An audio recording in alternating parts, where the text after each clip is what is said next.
tua Bíblia comigo, 2 Crônicas, capítulo 20, versículo 1 ao 4, depois o versículo 14 ao 17. Quero agradecer a Deus por ter nos conduzido até aqui em paz, agradecer a Deus por estar conhecendo o nosso amigo pastor Walter, nos conhecendo ele no Espírito Santo, Cachoeiro do Itapimirim, através do nosso amigo pastor Eduardo Veridiano, já esteve na nossa região, através dele que nós ficamos conhecendo esse abnegado homem de Deus. Deus te abençoe, sua esposa, todos os seus projetos, no nome de Jesus, amém? 2 Crônicas, capítulo 20, obrigado pastor Walter por esta rica oportunidade. Versículo 1, quem encontrou, diga amém. Depois disso, os moabitas, os amonitas e os moradores de Seir vieram a peleja contra Jeosafá. Então vieram alguns e disseram a Josafá: vem contra ti uma grande multidão da além do mar e da Síria, já estão em Azazó-Tamar, que é Gedi. Temeu Josafá e colocou-se a buscar ao Senhor e apregou o jejum em todo Judá. Judá se ajuntou para pedir socorro ao Senhor. Versículo 14. Então veio o Espírito do Senhor no meio da congregação sobre Jaziel, filho de Zacarias, dos levitas do Senhor. Versículo 15. Disse Jaziel: dai ouvido toda Judá, e vós moradores de Jerusalém, tu, ó rei Jeosafá, assim vos diz o Senhor: não temais nem vos assusteis por causa desta grande multidão, pois a peleja não é vossa, mas a peleja é de Deus. Amanhã descereis contra eles, e eles subirão pela ladeira de Ziz, e o achareis no fim do vale, defronte do deserto de Jeruel. Nesta batalha não tereis de pelejar. Parai, está em pé, e vede o grande livramento do Senhor para convosco, ó Judá e Jerusalém. Não temais, nem vos assusteis. Amanhã saís ao encontro, e o Senhor pelejará por vós. Tome teu assento, por favor. Nós queremos aqui ministrar uma rápida palavra, visto que o nosso pregador desta noite é o pastor Eduardo Veridiano, e nós vamos falar algumas situações dentro deste texto que nós lemos. Queridos, o texto diz, enfatiza que o Senhor é quem peleja por nós. A palavra pelejar significa batalhar, combater, entrar em combate ou travar combate contra alguém. Se a Bíblia está dizendo que o nosso Deus, Ele está pelejando por nós, significa dizer que Ele entrou em combate ao nosso favor, Ele travou uma guerra ao nosso favor. Lembrando que quando lemos a Bíblia, não encontramos em nenhuma parte dizendo que Deus perdeu a batalha, que Deus empatou ou que Deus deixou de guerrear. Sempre que Deus entra na batalha, Ele já entra para vencer, Ele já entra como vencedor. Então vale a pena frisar aqui nesta noite: se o Senhor peleja por mim, por ti, por nós não iremos vencer, nós já vencemos, porque a vitória já está garantida pelo poder que há no nome de Jesus. O texto do capítulo 20 vai nos informar que lá estava Jeosafá em seus aposentos. Diz a Bíblia que nesta passagem aqui, neste presente momento, estava havendo um momento de paz, de alegria, de bonança, de muita riqueza do reinado de Jeosafá. Mas o inimigo, para tentar lhe tirar a sua paz, diz a Bíblia que ele levanta 3 grandes nações: amonitas, moabitas e moradores de Seir, para vir a peleja contra Jeosafá. Mas o que eles não sabiam é que Jeosafá acreditava em um Deus que peleja por eles. E você vai ver o desfecho dessa história, como é grande a vitória que Deus deu para Jeosafá e Judá. A Bíblia diz que o mensageiro vem chegando, e segundo os historiadores, o mensageiro ele trajava uma roupa especial quando ele tinha uma mensagem que é especial e urgente. Lá vinha o mensageiro, porque nós não tínhamos naquela época o Facebook, não tínhamos o WhatsApp, não tínhamos o correio eletrônico como é hoje, a tecnologia tão avançada. Os homens traziam a mensagem, eles vinham a cavalo para trazer a mensagem via oral, e este homem agora trajava um uniforme que identificava que ele tinha uma mensagem que era tão urgente, e os sentinelas abrem o cordão, e ele vai direto ao rei, ele tem acesso direto para o rei. E quando ele chega para o rei Josafá, ele diz: rei, eu tenho uma notícia aqui que não é muito boa, não é muito agradável. Os amonitas, os moabitas e os moradores de Seir estão vindo a peleja com contra o teu reinado, e não adianta fugir deles, porque eles já estão em Ziz, eles já estão em Tamar, eles já cercaram todas as rotas de fuga, e se nós tentarmos fugir deles, encontraremos com eles no meio da batalha, no meio do caminho. Eles já tamparam todas as saídas. Judá agora, ele começa a buscar ao Senhor. A Bíblia diz que Josafá reúne toda Judá, e ele mesmo dá notícia para o povo, dizendo: olha, os amonitas, os moabitas, os moradores de Seir estão vindo a peleja contra nós, e nós não temos condições de pelejar contra eles, porque são 3 grandes nações que se levantaram contra nós. É a hora da luta, é a hora da provação. Para que os irmãos tenham uma ideia, é como se fosse o estado da Bahia, São Paulo, o estado de Minas Gerais, tentando guerrear contra Rio de Janeiro. A guerra seria vitoriosa para esses 3 grandes estados, mas era muito mais do que isso. Eram 3 grandes nações, 3 grandes exércitos contra o exército de Judá. E a Bíblia diz que quando Josafá dá essa notícia para o povo, ele tira a sua coroa real, ele veste panos de saco e lança cinza sobre a tua cabeça, como quem diz: aqui agora eu posso ser rei, mas nós vamos adorar aquele que é rei sobre todos os reis, e ele vai nos dar a vitória. Aqui eu não sou ninguém, aqui quem é ele, e se ele não nos garantir a vitória, não sairemos vitoriosos. O povo entra em alvoroço, olha para Josafá e diz: então fugiremos dele, vamos fugir desses homens então, Josafá. Josafá olha para o povo e diz: não tem jeito, já estão em Tamar, já estão em Gedi, cercaram as rotas de fuga, e se sairmos a peleja, ou se tentarmos fugir deles, encontraremos com ele no meio do caminho. O povo entra em alvoroço e diz: o que faremos então, Josafá? Josafá olha para o povo e diz: vocês se esqueceram do Deus a quem nos prometeu a terra que emana leite e mel? Vocês se esqueceram do Deus dos nossos pais a quem nos garantiu vitória? O que nós faremos? Que pergunta boba! Clamaremos a ele, pediremos socorro, e ele enviará socorro para nós. Aleluia! A Bíblia diz que Josafá olha para o povo e diz: a partir de agora, todo mundo em jejum, até os animais vão entrar em jejum, as crianças, adolescentes, jovens, senhoras e senhores, os anciãos, todos estaremos em jejum. E ele diz: a partir de agora entraremos em oração. E uma observação que eu faço no texto é que Josafá diz: vamos entrar em oração aqui, e enquanto Deus não responder, não nos levantaremos da oração. O que eu aprendo com isso? Eu aprendo que a oração existe aqui, meus queridos, uma busca na oração.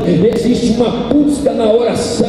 Por quê? Porque tem muitos crentes que dizem assim: eu quero orar agora, e se Deus não me der a resposta agora, eu entrego a minha carteira de membro e vou sair da igreja. Porque a teologia da prosperidade do triunfalismo está ensinando para as pessoas que eles devem pegar Deus pelo colarinho da camisa e colocá-lo na parede e dizer: ou o Senhor me dá, ou então eu saio da tua presença, invertendo os papéis. Agora quem é o oleiro somos nós, e Deus é o barro. Não, meu querido, Deus ainda permanece sendo oleiro. Quem manda é ele faz na hora que ele quer. Se ele quiser hoje, ele é Deus; se não quiser, permanece sendo Deus.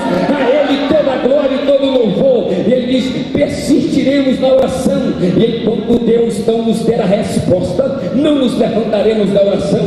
A Bíblia diz que não bastou muito, quando eles dobram o joelho, Josafá diz: Deus, aí está o momento da provação. Se o Senhor não entrar na peleja, nós não venceremos a batalha. Por certo, o inimigo prevalecerá contra o teu reinado. A Bíblia diz que lá no meio da congregação, o Espírito de Deus desceu no meio da congregação. Por que no meio da congregação? Porque o meio é o centro pertence a ele, o centro é lugar de destaque. Por isso que o Espírito Santo desceu no centro, no meio. Jesus morreu no centro, Jesus foi crucificado no meio, porque o meio é lugar de destaque. Há pessoas hoje que querem o meio, há pessoas que querem destaque. Meu querido, o destaque, a glória, a honra aqui é para ele. Não tem esse negócio de eu sou famoso, cantor famoso, pregador famoso, pastor famoso. O meio aqui é só para ele, porque dele, por ele, para ele é a honra, é a glória. A Bíblia diz que quando o Espírito desce no meio, ele levanta um homem por nome de Jaziel, filho dos levitas, e ele começa a caminhar no meio daquela multidão, e ele vai profetizar neste momento. É o que a Bíblia diz: quando vos ajunteis, tem que ter salmos, tem que ter palavra, tem que ter profecia, tem que ter revelação, porque o nosso Deus está presente aqui. Então escute, este homem levanta no meio da congregação e começa a profetizar dizendo: dai ouvido toda Judá, e tu, ó rei Jeosafá, ao que vos manda dizer o Senhor: não temais esta grande multidão que estão vindo a peleja contra vocês, porque esta peleja não é vossa, esta peleja é de Deus. Da sébia, aleluia, a peleja é dele, meu querido. Se é dele, a vitória é nossa garantida. O profeta prossegue dizendo, aí o povo se levanta quando ouve aquela palavra, entra em alvoroço e diz: olha, Deus acabou de falar, não é que Deus falou. Quando nos ajuntamos, Deus fala em oração, e eles limpam agora a poeira da oração e vão se levantando como quem diz: voltemos para as nossas casas, porque Deus falou que vai pelejar por nós. Aí o profeta prossegue dizendo: não, vocês não devem voltar para casa, vão para a peleja, vão ao encontro do inimigo. Amanhã bem cedo saí-lhes ao encontro no campo da batalha. Alguém pergunta: por que Deus disse que vai pelejar e quer que nós vamos para o campo da batalha? Se ele vai pelejar, vamos para casa. Não, é porque Deus quer que nós tenhamos a condição de ver o grande livramento e os milagres que ele tem para fazer. Quando nós estamos em casa, de braço cruzado, assistindo novela e coisas pornográficas dentro da nossa casa, a gente não vê um milagre. Mas quando nós saímos em uma noite fria como essa, para vir a peleja, porque não se engane, esta noite é noite de guerra, esta noite é noite de peleja, esta noite é noite de luta, mas é noite de vitória, é noite de milagre para a tua história.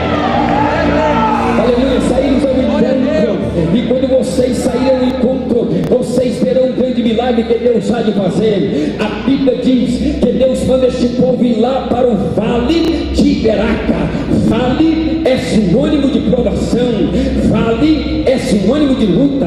Já viu quando o crente está na luta, você pergunta: e aí, campeão, como vão as coisas? Quando ele está na prova, ele fala: irmão, eu estou passando pelo vale. Ninguém quer passar pelo vale, todo mundo quer ponte, é só alegria, é só bonança, agora é só vitória, só vitória, só vitória. Quem dera que se fosse a vitória, mas louvado seja o nome do Senhor, que quando nós entramos em luta, é porque Deus está provando e aprovando o cristão. A luta que faz o crente andar, não é só vitória, luta nos molda para o reino da glória de Deus. E quando Deus fala: vai para o vale de Iberaca, e lá vocês verão o grande milagre que eu vou realizar. A palavra Iberaca no original hebraico significa lugar onde Deus ordena a tua bênção.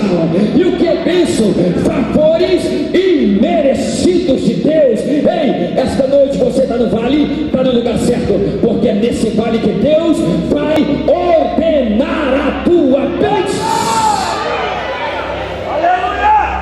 Louvado seja Deus. No outro dia pela manhã, Jeosafá olha para o povo e diz: olha, é o seguinte, o Senhor falou para a gente não ficar em casa, e eu estava orando a Deus, e Deus me disse que também não é para nós irmos calados. Nós deveremos ir louvando o nome dEle. Nós deveremos ir adorando a Ele com as nossas vozes. E Deus já me deu até a letra do hino que Ele quer que nós cantemos para Ele. Engraçado que Deus não me disse que deveria ter primeira, segunda, terceira e quarta estrofe. Ele só me deu o coro.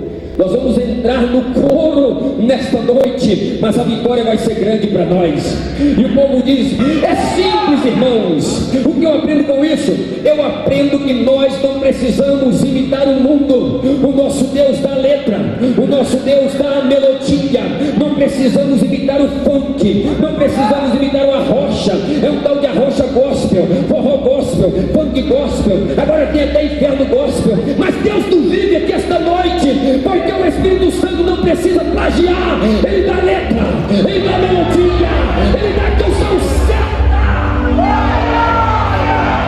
Só isso. sua misericórdia dura para sempre.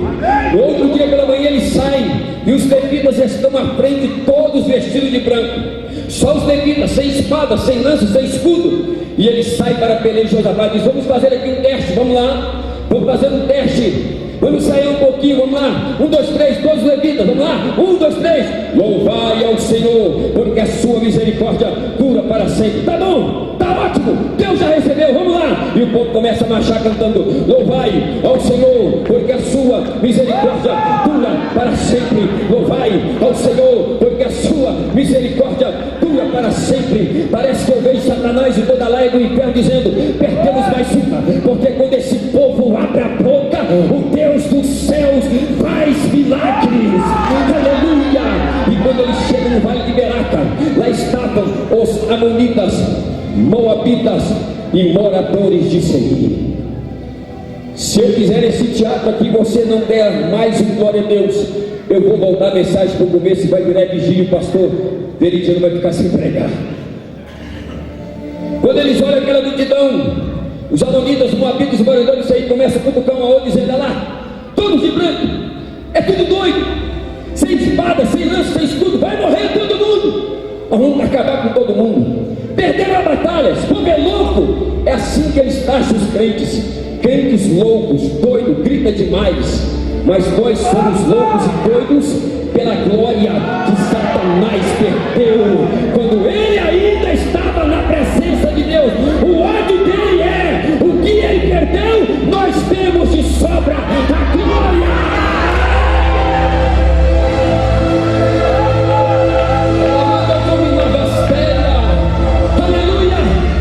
E eles agora começam: vamos lá, olha lá os nossos inimigos, amonitas, moabitas, moradores aí, vamos lá, vamos começar a cantar. O Senhor mandou cantar, então vamos cantar. Louvai ao Senhor, porque a sua misericórdia dura para sempre. Louvai ao Senhor, porque a sua misericórdia dura para sempre. Aquele louvor em adoração foi subindo, invadiu o primeiro céu, o segundo céu, o terceiro céu, que é a morada, a habitação da glória de Deus. E Deus agora, ouvindo aquele louvor, diz: eu falei que ia dar vitória para o meu povo, então eu tenho que entrar em ação agora. Mas se eu, o Todo-Poderoso, descer lá embaixo, matar essas pessoas, vai ser muito fácil e até covardia, porque eu sou o Todo-Poderoso. As nações são consideradas como uma gota de água no fundo de um balde para Deus. E Deus diz: eu vou chamar apenas um anjo. E chama o anjo. Quando o anjo chega próximo de Deus, ele fala: vai até o meio dos amonitas, moabitas e moradores de Seir, e seja um espírito de confusão no meio deles. E o anjo desce no meio dos amonitas, moabitas e moradores de Seir. Se eu falar isso aqui, você não der glória a Deus, eu vou voltar a mensagem para o começo. Quando o anjo chegou no meio deles, eles não viram o anjo, mas o anjo vai no ouvido dos amonitas e fala alguma coisa. Depois ele vai no ouvido dos moabitas e fala alguma coisa. Depois ele vai no ouvido dos moradores de Seir e fala alguma coisa. Sabe o que aconteceu? O anjo causou uma confusão no meio deles. Eles começam a se estranhar um ao outro. Os amonitas olham para os moabitas e começam a achar que era inimigo.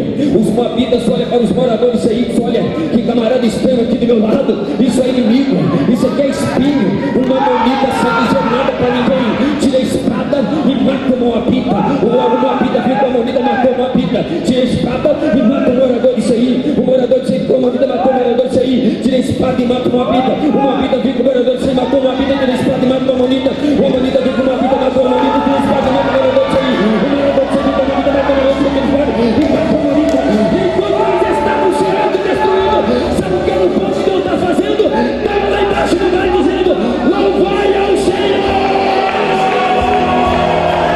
porque a sua misericórdia dura para sempre.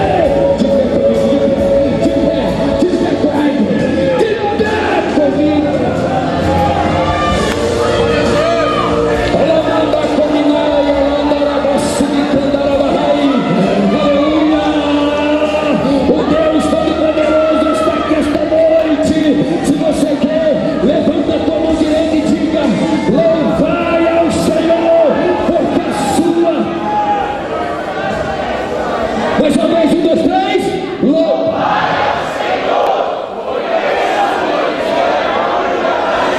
Mais uma vez.